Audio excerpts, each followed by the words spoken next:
Natala igana dili brody.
Alors je suis là pour vous passer un message très important. Eh bien, merci JB Mpiana, merci na orchestre na yo nyonso, merci na ndenge oza ko aider biso chaque dimanche ya ko bandaka variété na bino toujours na kati ya rumba, na kati ya moto. En tout cas, remerciement à biso pa JB Mpiana, eza vraiment réel, ils ont na mutema parce que chaleur oyo à côté sa biso na kati ya émission oyo, ils ont mérité ba remerciement, et parce que œuvre oyo comme toloba ki ezali œuvre moko munene, ezali le prototype même ya rumba chacho, eza rumba ya malembe te, eza pe ya moto mingi te, mais eza modéré, donc style même on est même le prototype même ya style ya JB Mpiana. Faut tala banzembo na nyonso ezala penza ya ko ganga mingi te, ezala pe misusu ya baslo ezali ba omba ba nini et tout ça, mais si vous tali bien JB azala biloko moko ya kati wana o abanolo ba son de yango. Merci JB Mpiana na ndenge o aider biso tokota na kati ya émission oyo.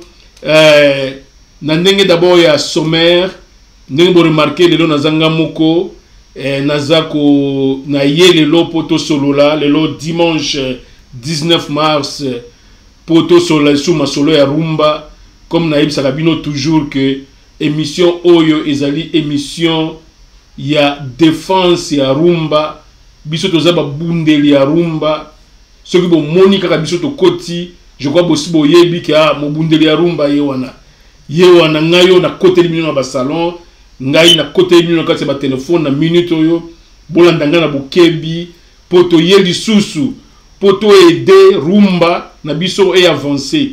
Nde objectif na biso yango wana chaque dimanche heure to yaka izalaka pour to apporter quelque chose pour que rumba na biso et continuer. C'est-à-dire ndenga nazali awa ba musicien bazali bango bazali ba acteur ya rumba, biso toza ba promoteur ya rumba na variété, ba musicien ba acteur et ba mélomane baza ba bénéficiaire ya rumba. Donc to sali trio moko ya kitoko, hein, bino ba téléspectateur boza ba bénéficiaire ya rumba, en tout cas biso ba promoteur ya rumba, et puis ba musicien nyonso baza ba acteur. Donc un très bon trio, c'est pourquoi on a 5 bino bo belema bozala bino nyonso bolanda. Alors, on a plus d'abord sommaire. Sommaire, moi, pensée pieuse et pas grand soliste. Je crois que les Congolais sont parce que je crois a évolué mingi na poto, aux États-Unis, météo kaka son naie, a betana pepe calé, a betana madilou, a betana ba kanda bongo, a betana ba to belé, toyoka kaka bino bana Congo, kombo nazo cité la minute oyo lokasa ya mbongo. Et ce grand soliste n'est plus. Je vais dire un petit mot, ça c'est juste le sommaire. Et puis, je dirai un mot sur mea culpa ya Fally Ipupa, to yoka qui est dans les médias sociaux. Aïe, je crois reconnaître faux pas, hein, à reconnaître faux pas naïe. Makambo le cas qui na président Macron, depuis photo batinda qui a parti à Élysée, na moi ambiance na bango na kati ya bandal.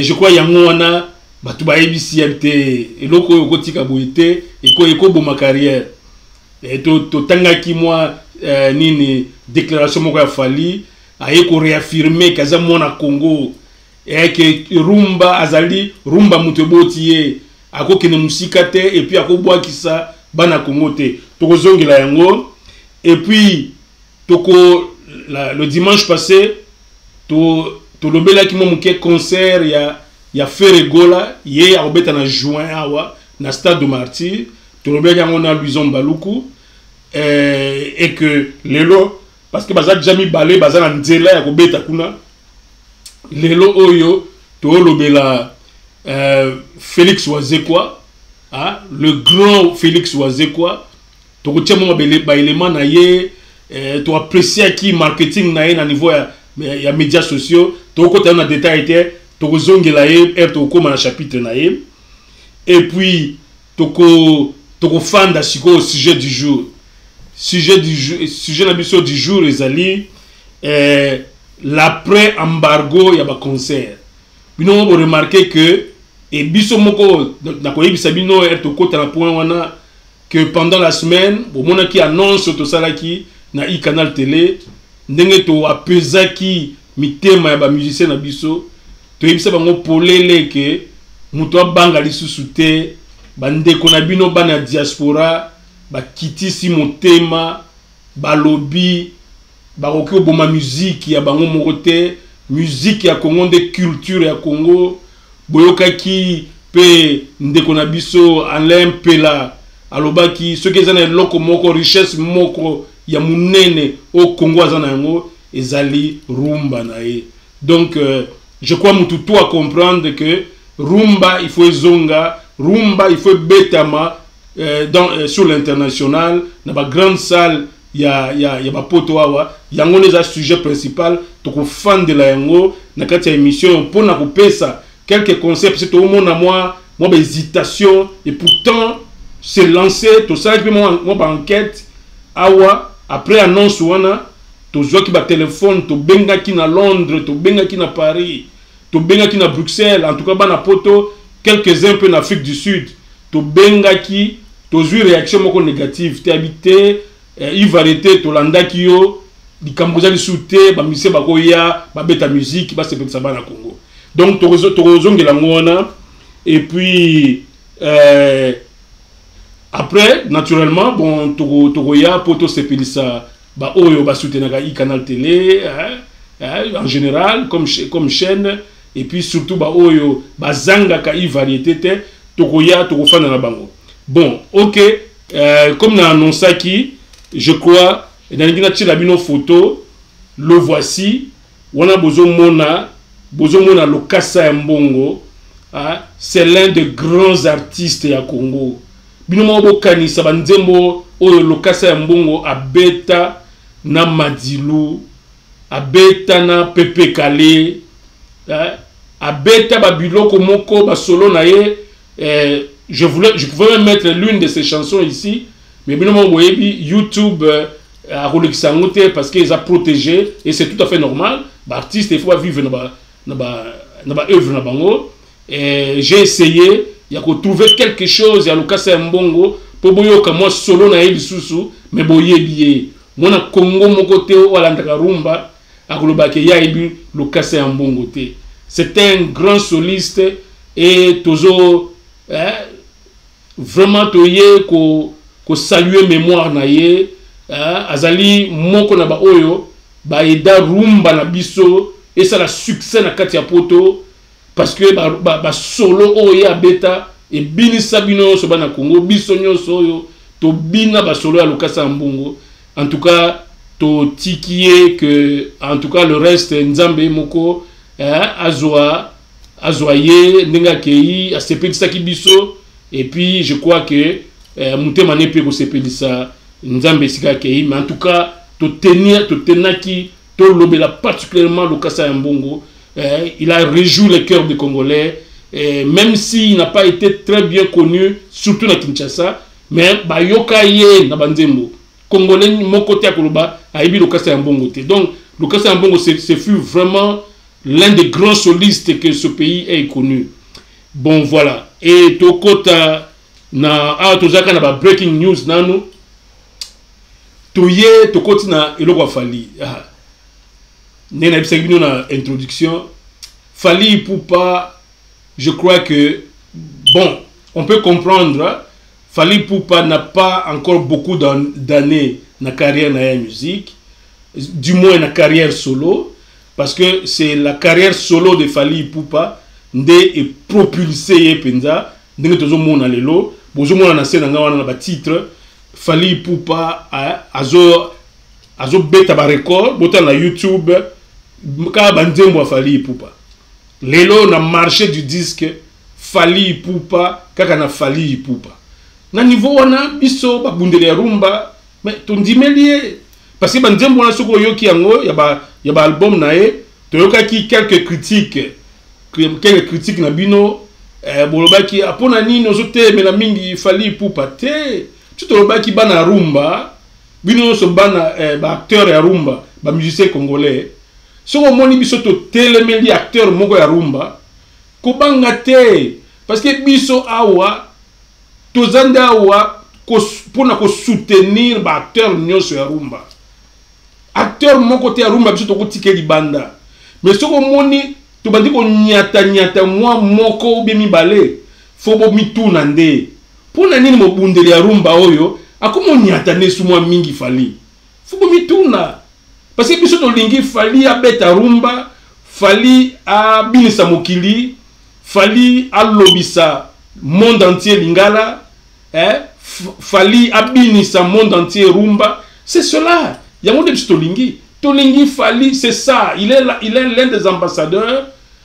Parce qu'il ne faut pas que les Congolais confondent que les ambassadeurs de la culture Nabiso et Sukika Nabaoyo, président président Bango passeport diplomatique. Non. Gims Dajuna Kofi et Masuki cité. Musicien Nabiso Nyoso. Oyo Abimakali Banda. Abimakali Banda, bakena ko teka culture Nabiso. Bakena ko la promotion à culture Nabiso. C'est pourquoi ba memaka musique Nabiso, ba memaka danse Nabiso, ba memaka langue Nabiso. C'est pourquoi aujourd'hui on a que toza très prudent, surtout na ba oyo bazo bimali banda. Et biso a on a poto depuis un certain moment tozo landa Fally na ba bozalaki quelques-uns na bino botina biso message bolobi teme yoka formule 7 eza ba rumba yoka ba album ya Fally nyoso eza ba rumba mais pour nous ozo ba ke Fally azo mete sur rumba te na boite formule 7 na melango mobimba na yoka album wana mobimba et puis na répéta donc ça signifie que Fally azala rassurer que tolandaye que na yebi musique na ye et chaque album abimisaka na landaka nzembo ya liboso mobimba ya mibale je suis toutes les chansons et j'ai suivi toutes les chansons. Il y a Formule 7 par exemple, pas une fois na yoka kayango moi na temps perdu na kati voiture boye ozo leka na tiana Fally talaka ba biloko Fally à l'aise ozo kende ozo pepa omoni bon donc Fally a tranquillisé que Tolingakaye, c'est pourquoi tu as attention Mingaye. Parce que s'il y a un grand ambassadeur aujourd'hui à Rumba, ça devrait être Fally. Ça devrait être Fally. Parce que c'est Fally qui sort un peu plus. On l'a vu partout, même dans les red carpets, dans New York, dans Los Angeles. Et c'est qu'il y a des grands, tout un Jay-Z, Beyoncé, Rihanna, tous les grands. Et tout le monde a Fally, dans la place où on a tout le baga. Oh, au monde à Congo, quelle fierté, Fally. Tu nous rends fiers quand nous voyons notre sang être parmi les grands de la musique. Mais c'est bon. Nous sommes contents à cet égard. Et là, quand nous Fally et toujours continuer c'est nous avons quelques concerts, on a prévoir quelques clips, mais il y a Fally. Parce que nous avons un clip à Fally, une émission. Mais au moment que Ming n'a pas concert, pendant que ils ont plus n'a pas concert, Fally. Quand tu sors dehors, qu'est-ce que tu fais? C'est pour jouer de la musique. Alors, ta musique. C'est le moment où ah, tout le monde a comment Fally azobini sabatu rumba. Comment Fally azolobi sabatu lingala. Mais Fally, yomo sala attention, yomo sala critique personnelle. Na bino oyo peut-être bobona yike tozaki un peu moins dur na Fally. Bon c'est la moins critique. Et puis beaucoup monde que en réalité ce que nous disons c'est vrai. Fally dans l'album Formule 7 c'est la rumba. C'est la rumba, c'est même de la bonne rumba. Mais bon t'as la concert à Fally. Mais Fally c'est vrai. Il veut faire le mariage avec le public. Artiste Nyon Swazara Bongo. À Lingaka, ceux qui ont devant public, il faut sentir connexion, il y en a public. Mais et l'autre côté, ça Fally que si tu es devant les Français, ou tu es devant les francophones, je vais dire, ou même les anglophones, mais continue à parler lingala. Yebisa bango,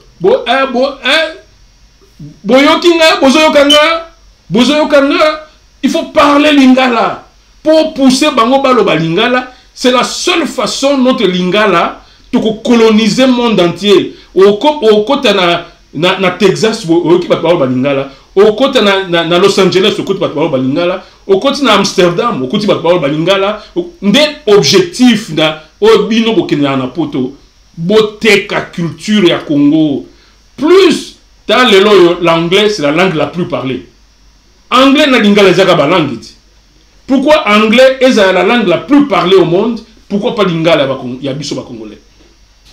Biso toujours il y a des témoignages, il y a des belé baloba que non, le lingala c'est une très belle langue. Bah tu peux dire que la lingala va habiter lingala bino bulba net pozo yemba il y a moins charme mais ça c'est des étrangers ici en Amérique bazo yebisa biso.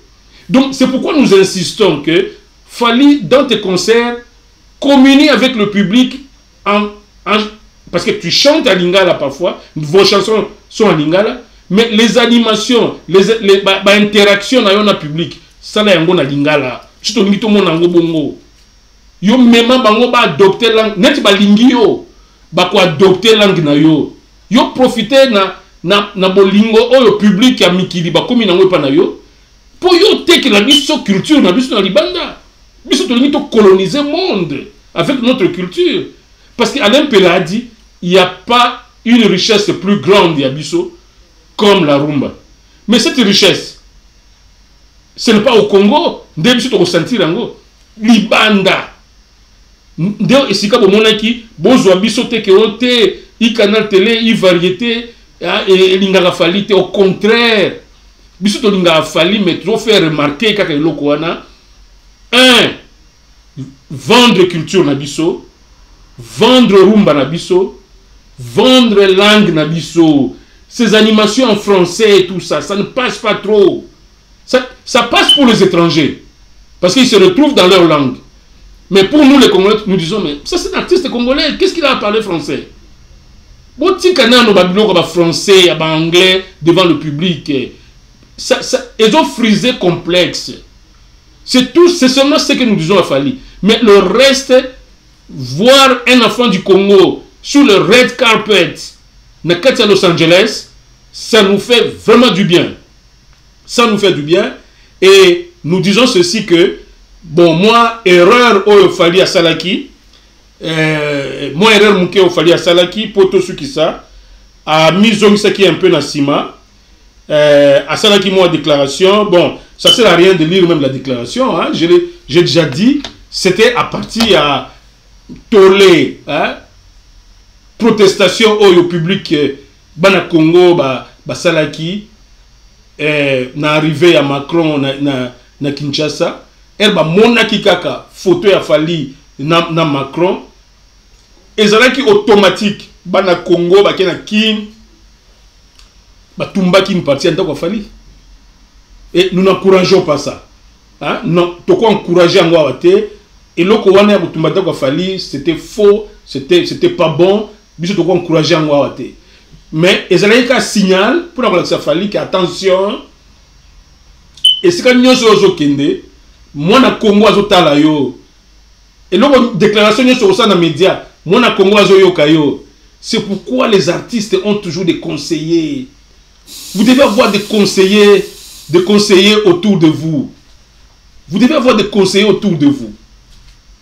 Et ces conseillers devraient vous dire, en tout cas, Fali, oui, Zala reçu par Macron na Élysée, mais qu'on dit maté pour qu'on a photo.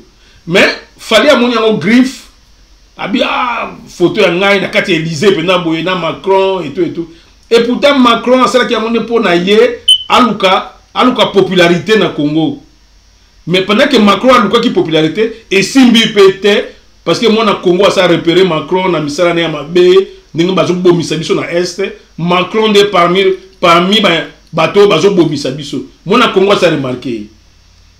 Alors pour amona keba, biso to ko atteindre Macron te. Mais mutu to atteindre des afali. Ndo mona ki ba kenda ki ba nyati mo ba sala ki mo action ndako Fali. Et puis Macron et Mokopé à Santa Kiango, on a ba moi, ayena ba butu po ayeba ke congolais zo zela na colère moko et simba ki bien té bon. Et c'est là qui n'est salaki. Et puis moi parti on a bière ne ba kina ko beta mona bandal et tout ça. Fali peut-être à mon Kiango que zaki action moko marketing ya bien, mais congolais apprécient en côté.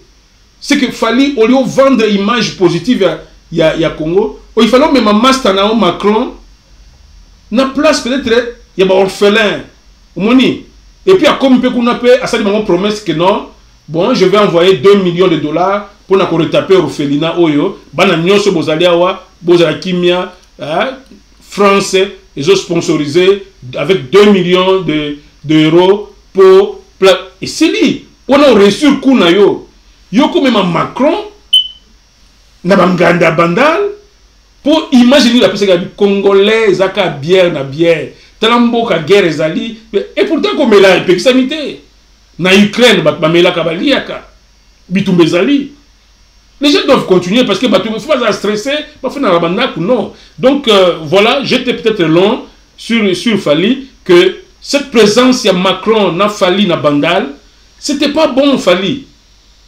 Ok, qu'on vendre l'image à Congo comme Bassoula, et pourtant ce n'est pas qu'un pays de Soula. Il y a des intellectuels, ils ont des ingénieurs, ils ont des professeurs, ils ont des musiciens, ils ont tout à Congo. Ils ont des chègues. Pourquoi non, mais quand pas chègues, Macron passe dans le thème, a décidé que notre gouvernement français européen ça va chègue 1 million. Pour batonguer la bango, ici la bango, basser la bango, et que ok, pas orphelin et tout ça. Ce sont des choses que vous, musiciens, comme ambassadeurs, vous devez faire. J'ai un peu plus du temps pour Fali, pour la collaboration que, pardon au Sénégal, un peuple congolais, que il ne suffit pas seulement de chanter. C'est là où les musiciens, vous ne comprenez pas. Fali, na déclaration, à lobby, que Nazali, premier musicien, au Bayembe, là, Magambia Est. Koyemba, c'est quoi? Bon, je ne dis pas que c'est rien. Koyemba, c'est déjà un engagement. Mais la qui c'est un peu la pratique. Er yo yembi pour la Congo. Ozola que c'est que ozola passi. Il y a bande kono bazo kufa. Mais ce qui à part ça, yo fali poupa. Mais OK na Rwanda, ba moni yo na mutu azo ba congolais, Paul Kagame, bo fandi bo me la champagne, ça pose un problème. Parce que Macron oh yo me maki na bandal. Yena Kagame na ba bitumba o zo na est ya Congo. Baza mutu moko. Ce qui peut-être l'ondaka mingi mission politique te fali, Mikolo landa un peu i canal télé, tozana kati ya dossier moko boye to lobela origine ya guerre oyo ndenge banda, mais oko simba mutu je crois oko tweeter oko bangai ki camaraderie na ngana Macron et si lelo oko tinda tweet parce que yo embelika Rwanda Kagame mais Macron bateau bazo armé Kagame c'est qui? C'est de Macron. Tout le monde qui a eu canal télé semaine passée. Tout le monde qui Macron. Et bandana Bill Clinton. Tout le monde dossier bimba semaine auto lansango. Bill Clinton des sources peine à malheur ya Congo. Alors yo ke comme ça Macron ami na yo kana ba moment o yazo bombande ko na yo. C'est pourquoi nzembo oyembela ki batu ya est ke na mai. Et ke na mai. Donc Beta musique pour na sukisa fali pour pas beta na musique congolais lingaka yo mingi et puis public étranger lingi yo betela ba ka rumba tika na rumba kokena na ba urbain te kokena na ba R&B te kokena na ba makosa te tika na rumba. C'est ce que nous voulons, tika na rumba. Et puis lobela bango lingala, faire en sorte que lingala les adopter à l'extérieur. Tu fais ça, tu es un vrai ambassadeur du Congo. En tout cas, je ne devais que prendre du temps avec ça. Bon, pour te souffler un peu, na Rolingana, na Tchelabino annonce Oyo, Félix Wazekwa, Tolanda qui est dans les médias sociaux, to pesier bravo Félix Wazekwa. Moussous wana acteur et rumba. Nous avons suivi Félix Wazekwa, Félix Wazekwa. Je crois Félix Wazekwa, Azali, comme nous disons en anglais, Aza well rated, Aza, comment je dis ça en français, Azali, Azali jugé dans ma juste valeur n'a été. Wazekwa c'est un grand artiste. Wazekwa c'est un grand intellectuel. Wazekwa parmi les musiciens congolais, il fait vraiment du sans faute.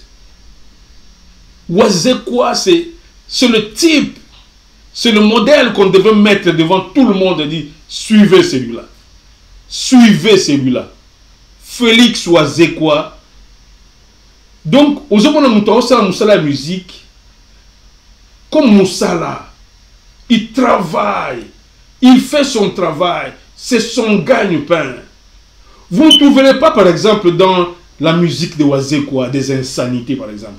Ezara, Toboïté, chaque musicien a un peu pour moins succès, public à Congo, et il y a un mais il est rare de voir Wazekwa verser dans les insanités. Il est rare de voir Wazekwa. Bon, il s'est seulement lancé dans la polémique avec Kofi. Kofi paye grand tabac désordre. Bon, ton côté, qu'on était acteur à Rumba. Ce n'est pas la place où il faut aller parler mal d'un acteur à Rumba. Mais nous voulons seulement dire bravo à Félix Wazekwa. Nous avons suivi votre travail de marketing sur les médias sociaux. Vous avez choisi un bon discours, un bon message, vous vous adressez aux intellectuels. C'est rare. Ils ont Banakin, tous un stade de martyr, Boya, Banakin. Mais Félix a dit que dans ça, la Gabilo, tout à cause de Anakati.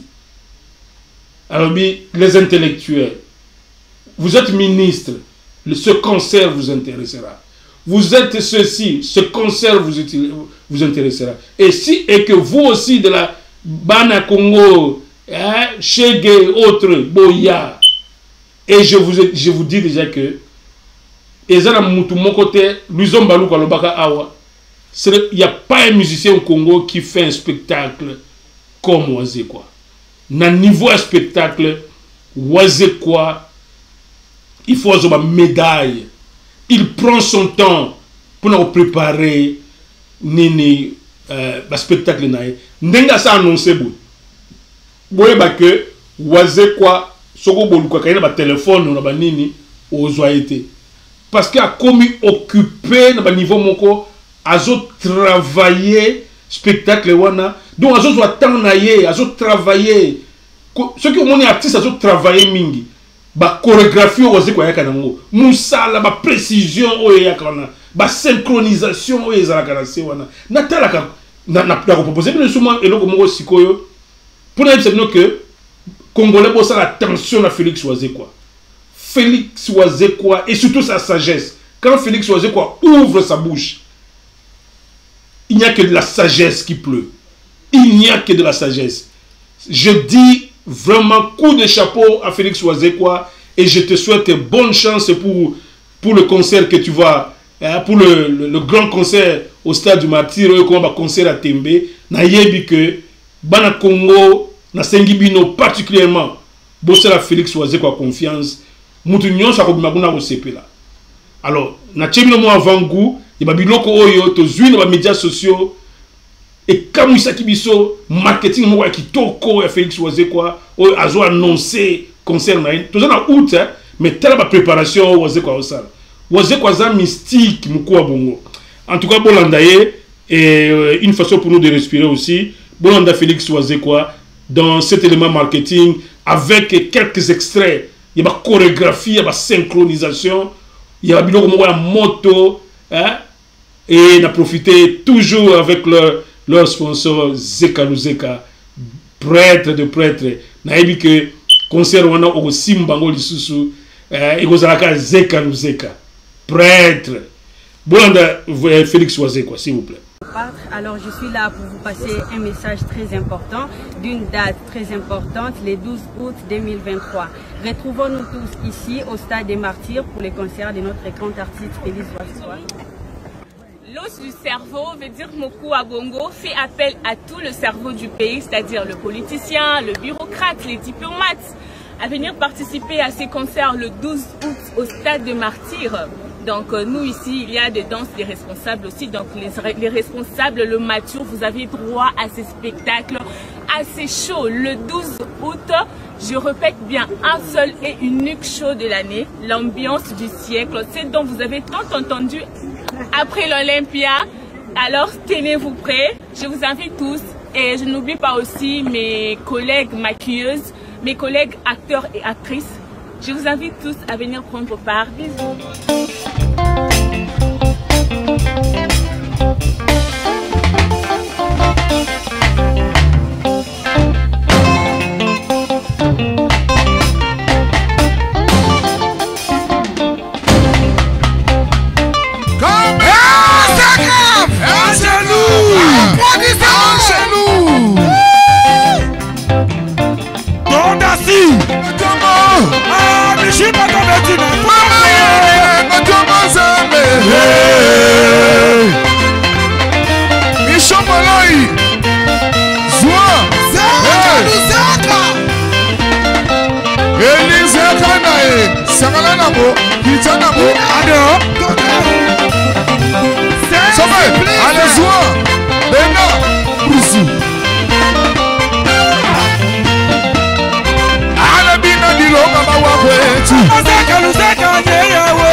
Anabina bilonga mawakwetu. Masaka lusaka nyeyawe. Ana maibile. Ale mose mure wakwetu. Ana mona bilonga mawakwetu. Ale seka lusaka. Somalonga mashini. Ya buba. Ani loketo balongi mashini. Ya buba. Ani mashini na mashini. Ya buba. Ale somme. Zwa. Tondasi. Asama mikua. Michel Molai. Sugudugudu. Sugudugudu. Sugudugudu. Soura. Incertitude. Masiwa piseka luseka. Hina bilonga mawakwetu. Masaka luseka nyeyawe. Sakala mana maibile. Ale seka luseka wakwetu. Bilonga. Ale mose mure nyeyawe. Bilonga mawakwetu. Ale sakataka bana bagibile. Sakataka bana bagibile. Abile ngajoma. Mishipa kometi na panye. Ngajoma sabe.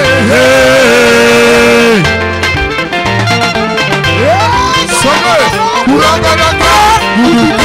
Udubaka. Hervé Lusalo. Eric Ebongo. Soir. Somme. Nous sommes là-bas. Nous sommes là-bas. Nous sommes là-bas. Nous sommes là-bas.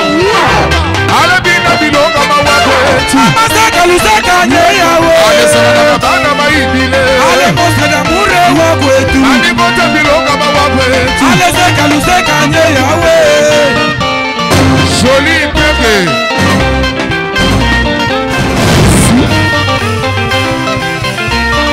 Etani. Ene bolianyama. Bolianyama. Etana Bishamolai. Abolianyama. Tondasi. Tondasi. Allez, sauvé. Zoua. Seda. Seda. Et c'est un abrussou. Bena. C'est un gars. Ohana.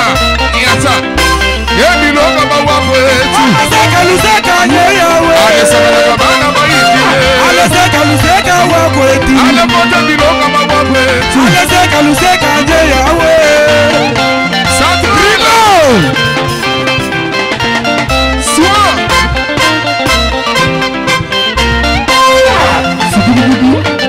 Susu.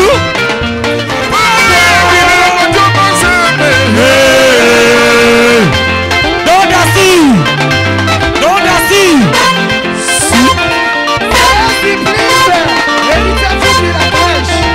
Michel Molai. Masaka lusaka nyeyawe. Ale seka luseka wakwetu.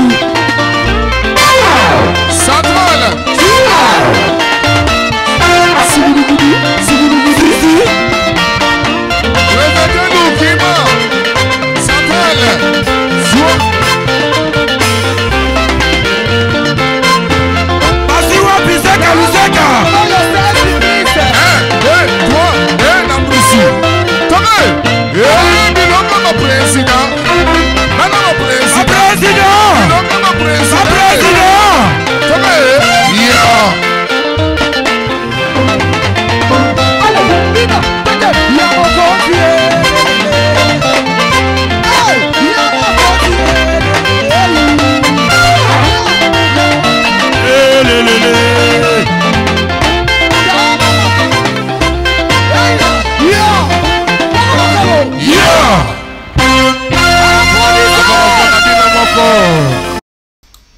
C'est tout simplement extraordinaire. Et le robot c'est ce qu'il sait faire. Azali égal à lui-même. Ça se passe de tout commentaire. Tout le monde qui ira au stade va vivre ça. Et nous saluons ça parce que ça sera c'est aussi la rumba. C'est aussi la rumba. Vous voyez comment on danse là-bas. Caractéristique. Et ça c'est parce qu'ils ont dit chorégraphie de rumba. Ça c'est la rumba. Parce que je m'en nini danse ya kwetu. Danse ya kwetu obazo lancer wana. Danse ya kwetu ça penda danse ya kwetu. Nde yango ezolo bakeno nini mabina ya biso. Nde yango biso to défendre na iCanal télé. Mabina ya kwetu. Et vous moni bilo waze kwazo sala. nde biloko yo o ezali cadeau na biso Félix Wazekwa to kabeli yango to yebi ke to la promotion ya concert na yo to ndimi yango to pesi yango to lingi bana Congo bino bozana kin même bino bozana mikili le 12 août bo kita na kin parce que concert wana na ebi ne to yebeli Wazekwa ça sera un concert absolu et kozala riche en couleurs chorégraphie na chorégraphie mabina ya kwetu danse ya kwetu donc c'est terrible vous monde lokoyo donc ça c'est de la rumba pleine hein? Et c'est pourquoi nous sommes ici pour défendre ces choses et nous acceptons que cet homme c'est un grand Félix Wazekwa c'est un grand et nous te reconnaissons ici na I-Variété Félix Wazekwa nous permettons de vous dire que vous êtes un grand et que les Congolais fassent un peu plus attention à vous. Tu as dit que les Congolais ont déjà au babenga na français snob. Hein? Yesu ka sakangami na moko boye, akangami kaka, ngai kaka oyo, bisoka ka boye, bisoka la samba playa, biso botala na wenze bakendaka, okena wenze otali otamboli nanu otali tali abi nyonso za ba griffe mais nazongeli oyo ya 3e wana wana nde Congolais botala malamu Wazekwa c'est un élément important pour notre rumba et je me dis un tel spectacle devant le public international mais Wazekwa sera adopté c'est pourquoi nous avons dit c'est une grande opportunité maintenant que nos frères, les combattants, il y a diaspora, il y a France, il y a Grande-Bretagne, il y a Afrique du Sud, il y a Belgique. Bango nyonso bakitisi mutema, balobite ba miseboya bosa musana bino, bobo panza rumba parce que bango ba remarquer que rumba biso banjo kufa au profit ba Nigérien banini. Alors ba Wazekwa oyo, Wazekwa c'est un très bon ambassadeur, ya rumba na biso. Et c'est quelqu'un que nous devons, Binoba Congolais, faut jouer au sérieux, et puis bon, honorer. Venir dans un concert, c'est honorer le musicien. Alors, j'ai une petite transition pour nous saluer Camille Moleke, Yosa l'incontournable, un toujours le Makamoyo, Toebike Yo Yebi Yango, Camille Moleke, l'incontournable, na Kepeli Soussou, et pas Maître G, Yom Tunangai, Maître G. Gabi Mota la Pession Mbote la dimanche à lelo na kei na niveau ya kin commandant Itaka yo kaka izala kaka yo parce que et pas na yo eratakate ndenge Louison aibisa ibiso na ikanal tilabi commandant Itaka soki moyen zali ko zangi ça été parce que et pas commandant Itaka eratakate et puis totali kuna na parquet Kalamu Totali Fondation Royale Afrique Mama Cœur Estameli Totali Famille Zozo Mobimba particulièrement na Chris Zozo le soliste patron et to pesimbote na Dorcas Meli to pesimbote na Dorcas Meli Josar Tunda to pesio pembote Eric Baya to pesio mbote j'espère que bino tout beau un concert à Félix Wazekwa Docteur Jacques Moudiandambu, j'espère que Docteur Jacques Moudiandambu Rosanna concert on a été parce que comme Wazekwa Otikoloba, ils ont intellectuel, ils ont bureaucrate, ils ont ministre, ils ont même Yemoko Fachi Béton, et puis beaucoup quittent dans stade parce que beaucoup CP là, parce que Wazekwa a un blague tête, na minute ou un katia boulot pour nous CP de Sabino. Moutumo ta osala dessus, donc Josar Tunda, Eric Baya, Dr Jacques Madiandambu, Nathan Bompey, le jeune fournisseur, de 5 binobo qui na concert à Wazekwa. Bien sûr, avant, il y a Wazekwa, il y a fait repézali. Exactement que to boybo que no ya faire, bokeno ya faire et puis bokene pe ya Wazekwa.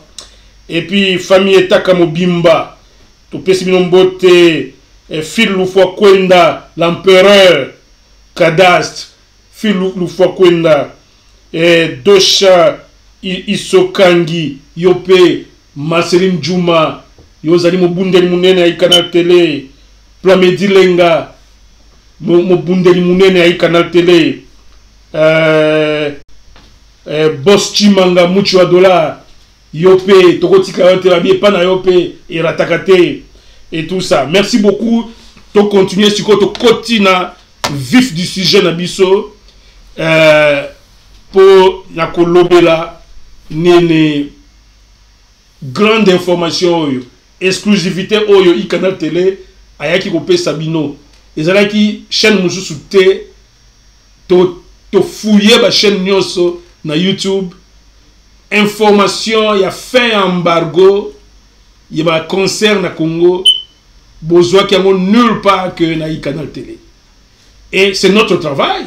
Le journaliste cherche toujours un scoop et nous sommes tombés sur ce scoop. Nous avons dit to pandira bana Congo et logo il y a bonheur à bana Congo surtout ba o ya diaspora bino bana Panama Paris bino bozana Marseille bozana Toulouse bozana Toulon na Nice partout en France je crois que CP là qui bino bozana Bruges na Bruxelles partout en Belgique awana Newcastle awana na Angleterre Newcastle London City Blackburn Birmingham Manchester ba congolais nyonso en Angleterre ba CP là qui et je suis convaincu que ba au bazar ba côté musus na ba Danemark na ba Allemagne na ba Suisse partout na ba Finlande congolais nyonso ayamba qui message et puis il faut se refléter même dans le message autozoaki. Qu'est-ce que nous on a fait? Elle doit annoncer nouvelle wana, doit annoncer qu'il y a pourquoi parce que tozoaki une source sûre qui nous a donné l'information. C'était le musicien congolais, l'un des grands aussi, Alain Pela, to chaque interview naïe. Et si Kazolo Bake non calme koti, makambu nyon ceci et puis pour preuve to monaki na kati ya London City, eska bana Congo bayaki bisusu ko renouer avec leur rumba et to sepela ki to chaki ba image bon monaki mo red carpet monaka congolais linga excellence monaki mo red carpet na kati ya salle wana ezaki fête ya Saint-Valentin bato bayaki en couple banini je crois ba prévoyait qu'il y a bio yeboye zone mo photo na red carpet et puis zo place na yo deux ay ki toko bana London na pesibino félicitations les locaux wana moi red carpet wana you did something really amazing bana London City en tout cas ezaka bino to simbi mokili London City. Alors donc à partir ya scoop wana to binga ngona na jargon journalistique scoop Alain Pela a libéré qui message Robi ndule ezongi bande kona biso ba kitisi mitema et que ngai moko obomo na ngana za kati ya London City na joib sabino ndule zongi pour preuve ngai pe on abeti mutu tout aviva qui est chaki ba extrait a on a kati ya Canal Télé bon mona pe ndenge ba congolais ba yaki avec plaisir bazobina avec plaisir avec engouement mutu tout alingi moi lisunaye moi caméra betaye pour banaki azalaki pour rendez-vous à rumba et ça va rendez-vous à minene au congolais à cause d'angate et to yaki awa to annoncer ngo mais si ko rôle na biso zalaki ni en tant que journaliste à chaque fois qu'un journaliste a un scoop le journaliste ne s'arrête pas au scoop il va vers l'information maintenant abi oh information munene ngo nde semaine o mobimba musana na biso avec technologie à l'élo on n'a plus besoin de se déplacer tout le monde a besoin de se déplacer et comme il est facile pour musana na biso ba journaliste que quand il y a une information je prends seulement mon téléphone naza ba contact belé à London et puis na milieu ba combattant wana na pesi déjà maître G moi coucou lisusu parce que maître G na biso Gabi Mota au London mo bimba ebie yenda fandisi makamu na Newcastle Gabi Mota. Alors à travers yé to continue ba contact na ba combattant na ba na niveau cité ba komona bango wate bango na niveau London unanimité babité les kamoni ngo suka te likambo ezalaki oui toboyaki ba makambo wana ono baneko le capé ba musicien ba comment zo basi abatu toko zongela sous tête sous le couteau dans la plaie non que bana na biso banda yo senti kopengwa pour la musique mais ngamo ko pe na ibisi bango que musique ezali monde ya batema boma il faut déjà tout na mutu ceux qui peuvent se plaindre de la musique à Congolais. Est-ce que nous boyoka la musique au bana biso en apoto bayoka la musique est rap, quel message ils transmettent là-bas? Ba rap, ba R&B wana. Yoka c'est un message ni. Au Kolbaku tout moi nanga yoka ata rumba ya Congo parce que moi rumba ya Congo ba censure les alaka. Ce penda ba insanité les qui dans Nzembo boy. Ba c'est ba bloquer ba Nzembo na commission de censure. Na Congo tout ça ba commission de censure. Mais où est Mikiliawa? Ba libérer n'importe quoi. C'est pourquoi argument on est à Goloba ono to boya ki rumba, to boya ki musique ya Congo parce que zo ya ko penguisa batu. Musique ya Congo eza kutu pur. Musique ya Congo il fallait pas que monde na ngoka na liswana. Ote surtout Kofi, bazo la c'est ba musicienne mabe, mais tellement neng ba Beyoncé ba Binaka ba nini, ba Rihanna, ba Misusu, hein? Tout la clip y a mindele awa non. Donc c'est pas nous biso batozo na poto ne to ko bango. Alors to solo là qui un peu tout ça mon échange oui to comprendre mais biso za bantu mais to ligne un peu ba améliorer biso bio pas de problème. Biso za bantu to tika bantu puis biso to défendre la culture et to faire passer message je n'ai pas un musicien. C'est pourquoi un linguiste qu'on a lobela JB Mpiana na Koffi Olomide particulièrement simplement parce que après Koyoka ban à London, il y a eu quelques-uns à Bruxelles, il y a eu quelques-uns à Paris et quelques-uns aussi en Afrique du Sud. J'ai fouillé pendant la semaine et j'ai eu des messages positifs. Il y a plus de barrières. Musique il faut bêtement. Moi on a comment comprendre que les autres Africains bazoya ko le kabiso. Ba Ouest africain surtout, ba Nigeria bazoya ko le kabiso. Ba Kofi na biso na ba Jibi na biso ba komo be la kana Congo. Ko be la kana Congo. Nde yangonde d'ailleurs confirmer bino que j'ai fait la ronde comme journaliste après avoir lancé le scoop. J'ai essayé de confirmer l'information et l'information a été confirmée et puis batuna sola na bango baza penda batena o bateleme na kalikambo wana ba mutu bana d'accord que nous les ongi mais et là kana ko loba boye que à chaque fois qu'il y a un conflit, les conflits ne s'arrêtent pas comme ça. Non. Il faut que ça la paix de braves. C'est le conseil que nous avons donné. Mais, ce qui scoop, tu as un peu émerveillé, tu proposais même, tu as même la proposition que non, les Congolais vont passer à un grand concert, dans le Wembley, et c'est là qui, excitation, tu as qui excité, Kuyoka, nous, les Nabis Zongi. Biso tokomi o Bercy boepe na zui avion na ngai de Newcastle da kepe Paris boe na futi pe tikela na Bercy na koti pe na tali pe mon pa en direct na Bercy JB na Bercy biloko ande et ça biso bien to souhaiter que grand concert et ça lema et puis tout ça qui peut proposition que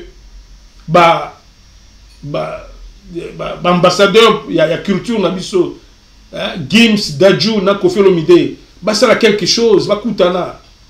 Parce que les Cambo, il y a ceux qui sont combattants, qui tissent mon thème. Attention, tous à la paix, quand même, moi, tout civilisé. Même la famille, Kinzondi et Zalaka. Moi, Kinzondi et Edaka, bande komi baleo, babundaki, ba fandi, ba meli moi lunguila.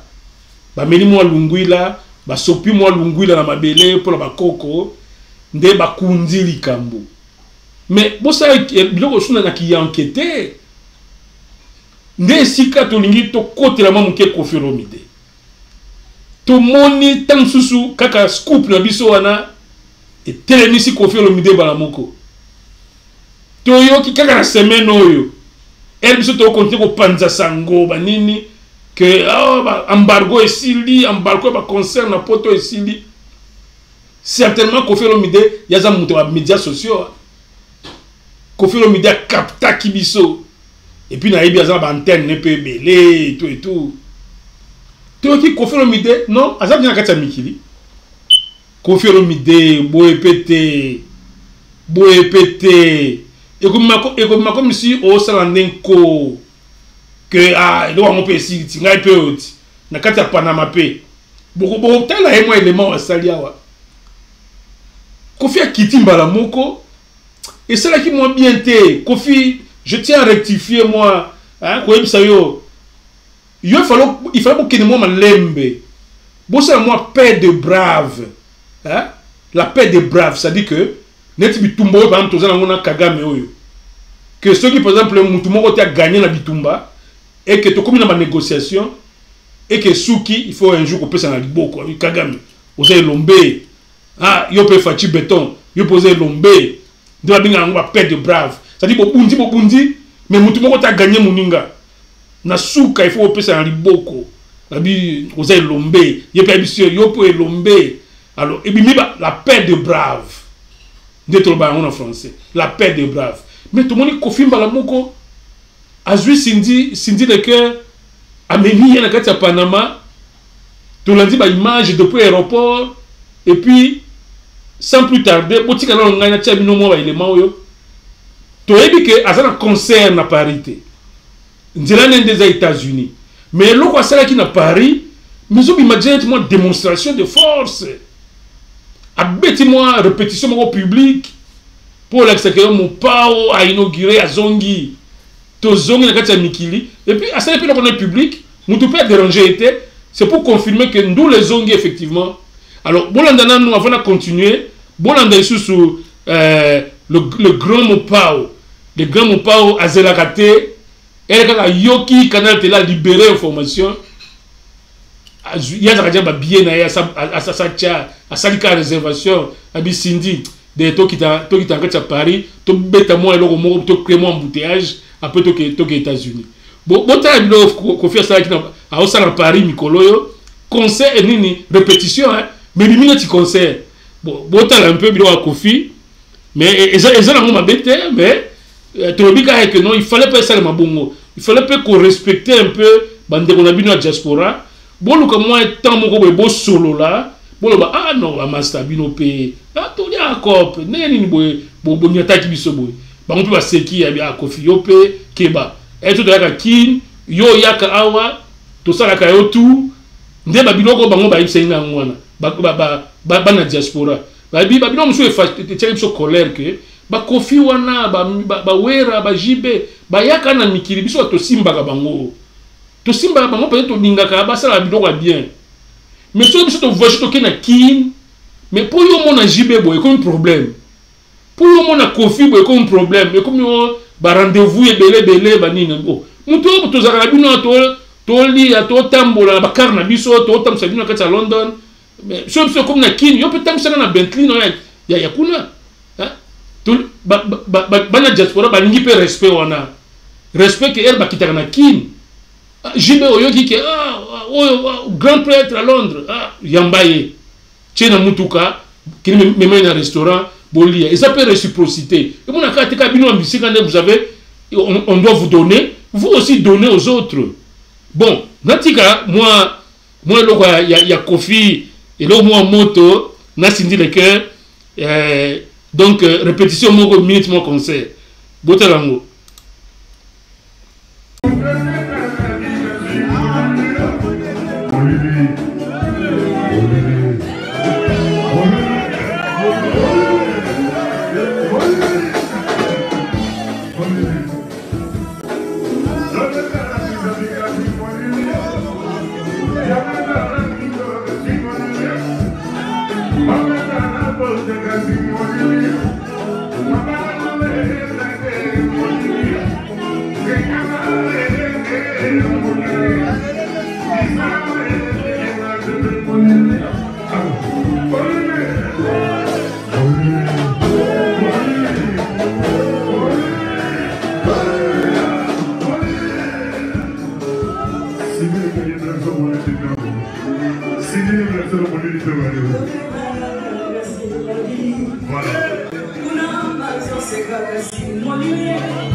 Voilà, bon mon ibinomoko, to bon mon a ba répétition mais ils a concert, ils a vraiment concert, donc tu as eu à Bilo Wango, Kofi a mystique, Kofi a mon a toujours qu'il y a Zalikolo, a eu ma camogole comme tutu, alors que bah tu vas boule peut bazali va repérer, tu vas Bilo qu'on est à Salaka, mais kitoko ils ont pas stratégie. Nous avons joué mon bouquet à Bendibino, dans le public, ils ont yembe la endemo. Ou les yemba, mais public n'est pas yemba. Donc, quel marketing? Coup de chapeau pour cette action.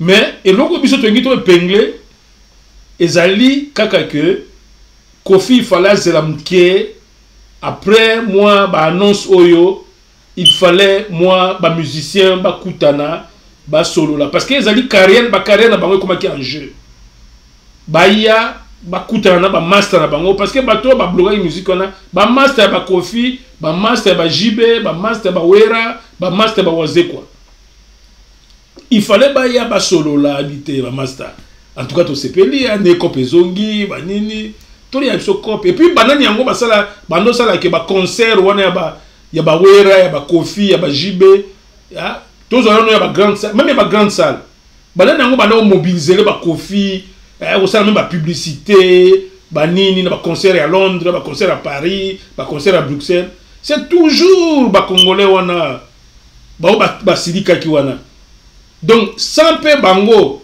ba concert pe yo ko beta maka et vous avez succédé parce que bango pende ba salaka parce que bango ne ba bango ne ba lela on voit tout bango ne ba lela influence ndeka ba bango la ne ba fashaki alors il a fallu que ba musicien congolais pe ba la bango moi respect ko la kisa ba combattant moi respect boya moi li solo moi li solo mo kwa kitoko bo solo li boye bo sipo kutana ki entre bino na kin boye pe na bona suka pe na kozeri boye moi enveloppe boye pe moi boye po ezalaka bongo moi enveloppe moko boye mais to bangi ne siko enveloppe wana ezala oh tenana mu tabenda ki enveloppe et créer sous kanda mais moi enveloppe moko pe ya transparence bo libérer pe ba combattant atali bon tout ça ezala ngo ba million terre mais bo simbaka na ndenge ya geste que bana famille moko ba bundaki mais lelo ba komi bien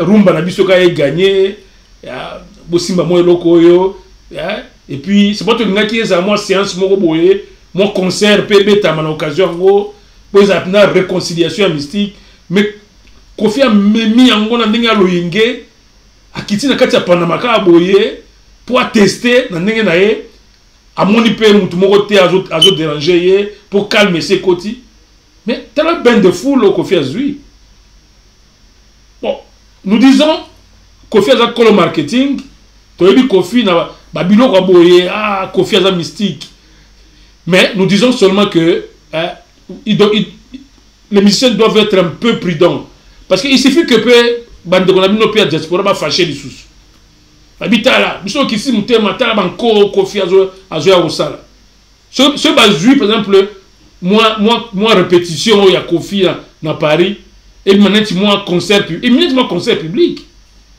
bon ce qui bande de konabino diaspora bazui en neti moi défi que Kofi a yesu ko défier biso moi ka ndo Kofi ngaka ba polémique ngaka ba bilo mo bo kutamblo Kofi asali a ko défier biso on est dans to solo là a joué information mais aya peut to fanda to solo là to lia kopezonga mutu nyoso amona ke na joué valeur et tout donc ezangi mo muke Kofi Olomide il faut l'embesser ko kenango bongote parce que bobo maki ba carrière na bino et c'est ici où je viens entrer maintenant pour na souki sa émission oyo il faut que ba musicien congolais bazwa likambo na loyengete ba carrière na bino et bane okende na kokufa botala ba palmarès ya YouTube awa na tchela bino chaque dimanche congolais comme il peut se sous idée que ote mon pa onde za makasi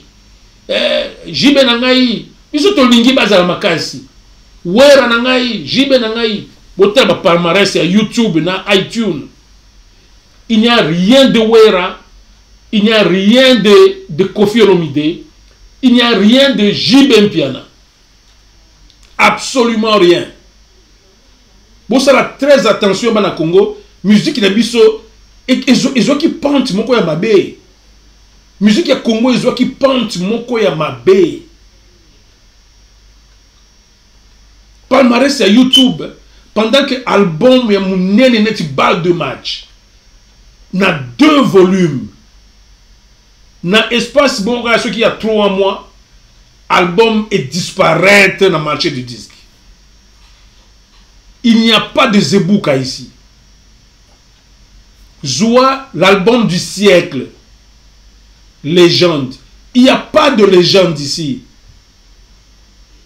Ezate ba élucubration tout le monde en français au Kofi Azosala Salawana, ba démonstration de force naé, ba médias sociaux, c'est pas ça qui fait la musique. La musique, vous devez être au rendez-vous de là où les autres sont. Vous devez être à ce rendez-vous-là. Et ce rendez-vous ne trompe personne.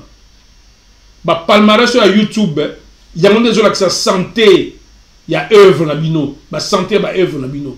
Botane fali a cartonné kaka. Ça fait des mois et des mois, fali a zala kaka fali. C'est pourquoi tu le bats que non, tu connais ta fali, mais il faut te tirer avancer.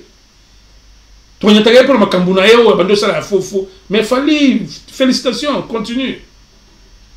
Mais nous disons une chose que nous devons dire à nos musiciens que pente, il y a succès à musique nabino et bando kitanase. Ezo kendenase. Comment expliquer à 2, 3 mois, 4 mois si je ne m'abuse, il y a sorti album net, balle de match, il y a JB Piana qui est le chouchou du public congolais. JB Piana, le chouchou du public congolais. Que cet album disparaisse dans le palmarès, dans le hit parade. Et puis ça c'est le hit parade à RDC. Aujourd'hui, les sika oyebiso na ivarité to bela kamutu. Pour biso to zanda pour te défendre rumba. Mais elle to monde na grand na biso non grand. Kofi Olomide avec légende absent. JB Piana avec balle de match absent. Il n'y a pas du Werason là-dedans. Il n'y a pas de Wazekwa là-dedans. Ça pose problème. Il n'y a pas de eau pure ici. Eau pure. Album Nzembo Mikoloyo. Eau pure. Vous avez les sika. Est-ce que toujours il y a côté il y a bino ba musicien que non, il faut bosser l'attention. Bosser l'attention. La rumba c'est un patrimoine commun. Bino de poser la responsabilité à ça la rumba wana. Mais bosser lango bien. Pour tous rapper ni fierté wana que ah Nicolas Kofi monta au cartonné. Mais et comme un peu monotone, et comme il a fallu mais non, tolingi ezala fali, tolingi ezala pe Kofi Olomide, tolingi ezala pe JB Piana, ezala pe Félix Wazekwa, ezala pe Werason, ezala Fergola avec Bizorbi. Tout ça, c'est à peine Bizorbi peut-être. Et Zawa, mais je ne vois même pas Naota là. Je ne vois pas ces choses-là. Il n'y a que du Formule 7, tout ça. Babylon a fallu. Même Banzembo a fallu à Kala, Ezakaka. C'est fallait que Mbongo. Et puis, musique, c'est que musique n'a pas yokana. Le fait qu'il n'y a pas de balle de match ici, ça signifie que balle de match est yokana te. Batbazo beta te. Batbazo beta mote. Que les gens de le fait que Zawate, que les gens des autres beta maté, oko ça ba mouvement, Kofi a ça ba mouvement ça là dans les médias sociaux. Dès lors que vous avez ba hit parade te, osate, s'il vous plaît. C'est pourquoi j'ai dit, fait embargo oyo, titre émission oyo, fait embargo oyo, bana poto basala ki ba musicien na biso, ezali opportunité ya munene, ba musicien na biso ba kena na loyenge te, neti Kofi abandi sur loyenge. Kofi, il fallait pas aussi la moi répétition publique on a nous et puis moi démonstration de force. Qui n'a pas malembe parce que ouais ça m'a comme carrière na bino, les gens des nulle part. Les gens des nulle part. Ba musicien na biso congolais ba ko no vivre kana mabanga. Kama mabanga ne vous amènera nulle part. Hein? Mabanga oui. Au bois qui n'ont pas ministre, n'a pas ministre, pas ministre, n'a pas gouverneur à ville, tout le monde qui a album à mystique. Donc nous avons compté dans le Congo, à un album. Bon, même ceux qui sont libérés qui, au cours de peut-être un album, on a peut-être libéré peut-être 20 000 balles, 30 000 balles. 20 000 balles pour tout le monde parce que on a des balles à mon qui. Tous les gens qui ont 100 000.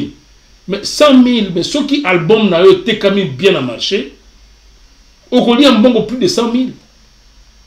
Plus de 100 000. C'est pourquoi émission Tosalaki sur Internet na Congo. Tolobaki, monsieur Congolais, vous avez défavorisé. Congolais, moi, côté na bande mon abino zate parce que Internet est cher na Congo. Il fallait bosser la lobbying, bon mon gouvernement, bon expliquer bango la problématique. Et je vous sais que nous non que le Congo, le gouvernement peut mettre peut-être 300 ou même 1 million de dollars pour investir dans la fibre optique. Mais en retour, ce qui fibre optique est bongi, Internet c'est comme le pamba na Congo. Bana Congo ba comme capter Internet facilement, ba comme kota ba zebuka, ba comme kota na ba bizorbi, ba comme kota na biloko waze kwa pamba. Mbongo ba kota la bino pour une population de plus de 100 millions d'habitants. Mais nos musiciens seront des milliardaires. Beaucoup net ba Jay-Z, net ba Beyoncé. Bino beaucoup ma bongo. Parce que le marché, le Congo c'est un marché. Je vous ai expliqué, bonjour au sérieux. Nous sommes une chaîne très sérieuse. Nous on ne traite pas de n'importe quoi. Nous on vient aider notre société à avancer. Nous ici ce n'est pas de n'importe quoi. La vie privée d'un musicien, non. Nous sommes à connoter. Nous sommes toujours là pour pèse un musicien maïele. Pour nous faire et mata. Pour que ceux qui nous savent ça bien payé mati, c'est que rumba na biso et coloniser le monde. Na lingala na biso. Tout le monde qui est au Congo, ça pose problème. Mais maintenant, ça pose un autre problème qui se posait, c'était le concert et la musique, piquer ça on a poto. Mais imaginez-vous concert ni album neti balle de match, il y a JB Mpiana. Mais si JB Mpiana avait accès à Olympia, na Zénith, na Palais des Sports, et puis na quelques villes, na quelques concerts à London City, na à Belgique, hein, salle clé que JB Ayaka a ça tourné bongo album na yeba de match engez à niveau té tout le monde sur la solo mususu c'est que embargo ça a tué nos musiciens. Cet embargo seulement ça a tué nos musiciens. Légende ceux qui Kofi a bête la en concert légende na katia Zénith na katia Olympia na katia Palais de Sport a memi pe on a Londres na katia Londres a tamboli pe na grande capitale ya nini ya Europe. Non, la chanson serait l'album serait il y a un niveau mususu. C'est là où nous saluons que les Camboyo il y a bandeko na biso ba combattants ba kitisi mutema ils allaient vraiment ça c'est sauver la rumba. C'est une opportunité. Mais c'est une opportunité, on ne la prend pas à la légère. Une opportunité, on a opportunité de la c'est moi calcul penzabi. Bandou comme combattant et ça dit bien, hein, balle de match zanano. Ah, il faut la réchauffer en gros. Écoutez na jibenga benga producteur que non, ba copa miki les ongi na lingi lukela ba date, ba date eza libre. Na beta Zénith, na beta Olympia, na beta Palais de Sport, et puis na tamboula na ba ville nyon sur Europe. Au comment on a un album que vous avez réchauffé. Les gens de Pendenge Moko. Que si on laisse à Kofi Olomide Moko, même JB Mpiana. JB Mpiana c'est le chouchou du public. Comment l'album est cartonné? JB c'est le chouchou du public. Kofi Olomide le nani yango penda ko ba kalinga Kofi. Yo lingi Kofi c'est que yo linga rumba te. Parce que kolo rumba de Kofi. Kofi lui-même égale rumba. Kofi lui-même c'est synonyme ya Tchatcho. Lui-même c'est le roi du Tchatcho. Yo za nani, yo za Congolais ndenge nini yo oyo ka ke Kofi azo beta salo yo pozo le kabala Kofi kuna zo lingisa. Congolais nyonso ko ticket za combien? Zoya ngai, il faut ngai na za la témoin. Akokota. Et puis après okota wana ngenge wana ekolanda ba Congolais na bandako. Ba hotel la bino ba zebuka o, ba hotel la bino ba eau pure, ba ni na bino ndenge wana. Donc Congolais dikambo c'est une opportunité, ça c'était le titre de cette émission. C'est une opportunité, on l'a saisit. Et quand on dit saisir, ça signifie quoi? Il y a une stratégie. On peut s'appeler la diaspora per respect. Il y a moins solo. Et puis les solo, na katia kinzondi, à l'africaine, moi lunguila pe tangawana, moi enveloppe pe la C. Vous avez une colo stratégie, non? Boye, et puis après sous comme solo, concert mon betami, on peut bailler kopezongi et tout ça. Pour l'occasion, on a pas non Kofi. Yope, il faut que yo yaka biso tozo yamba yo. Biso c'est comme na king, o benga Kofi bo na phone Kofi azoka yote. Moi bilongo ba combattre ba yipsinga. Abi Kofi ayaka wa biso to occupé. To tchela kati ba karma biso na ana mikili, to tambusa Kofi, to tambusa Wera, to tambusa Jibe. Mais yo comment na kati ya king o benga Jibe boye o zo été. Oh yebisa non na prêter na yambate. Yo yambate yo mutu biso aussi ba kona mikili. On ba biloko wango. Donc ba mission peut comprendre que il n'y a pas que à vous qu'on doit donner. Vous devez apprendre aussi que bana mikili peut ba kiti na kin boye. Bon je peux ba en charge. Mais moi mon restaurant quoi. Mais moi peut être sur na palais boye. Hein? A zo appelle honneur que non Jiba ya menga na palais na ye. Ou bien JB a menga na restaurant to diaki ou la son a salenga lo mo boy abita concert ma banga nyo seleka ngai na ngai mona mikida kiti na kin nani waze ko pe ndenge moko ezaka zeka luzeka te il faut ko ba mikidiste mususu ba bilo mo ndenge mona. Donc c'est ça le message que i canal télé a comme memela bino lelo pour tolingi cette connexion ezonga bino bana mikili na ba musicien na bino siko to zui penda raison que bino bana mikili bozali important na développement ya rumba ta ndenge bo blokaki rumba ekwei légende ezomona na ba palmarès te na ba hit parade te bal de match ezomona na te c'est bon ezomona pe wera zo banga obimisa eloko na ko bimisa pe boye na sambwe wera zo bimisa te waze kwa meki na moi au pur il faut nous sommes francs ici waze kwa meki na au pur zo cartonné te au pur ezate au pur longwe. Comment un grand musicien tu waze quoi basali moi featuring du siècle boye ye na mutuna ye le quadra et le quoi ndenge wana devant bana Congo. Ils ont cartonné. C'est quand même grave. Donc c'est pourquoi nous disons que di Camboyo et si la gâté et si mais biso lingi sikonde que ça soit donc de nouvelles amours maintenant, de nouvelles amours. Revenez vers vos bons sentiments, que les choses reviennent à zéro. Que la pendule revienne à zéro. Pour qu'elle revienne à zéro, il faut un dialogue, il faut un kinzondi, pour saisir l'opportunité. Tout le monde a JB na Olympia, tout le monde a JB na grande place d'Europe. Il y a des zangi na Zebuka, il y a des zangi na balle de match, même na légende. Talaka moi descente, moi désordre, mon pas auto ça, moi concert public, tellement pagaille saluana. Ezasko papa chéri et soucié moko pagaille nini pas au sale alors ba pagaille on ande ko matissa ba balle de match et ko bâtissa ma légende wadini. Donc na suki wana c'était ça que nous avons voulu vous proposer pour ce dimanche.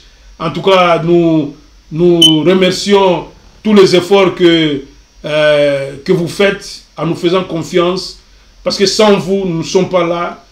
Bino tour besoin au Canada, besoin aux États-Unis, besoin en Afrique du Sud, besoin dans tous les pays africains, Côte d'Ivoire, Sénégal, Rwanda, Kigali, bino Congolais besoin kuna, tozolanda bino na ba statistique, il y a canal télé.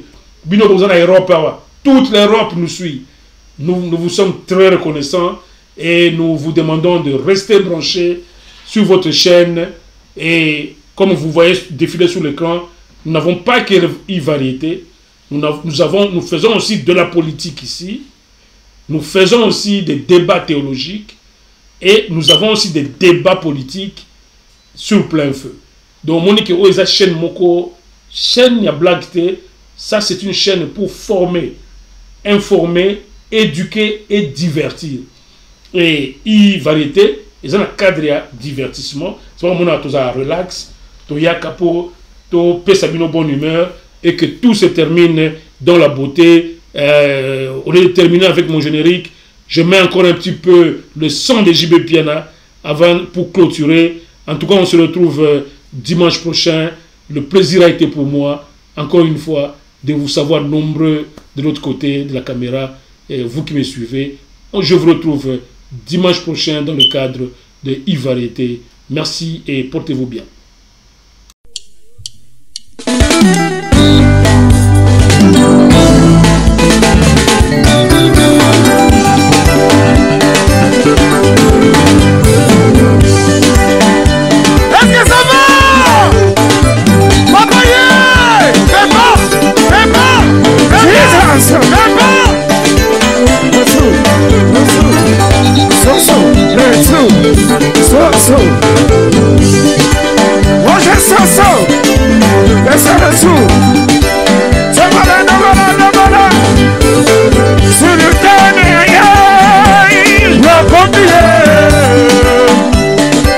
Zulu,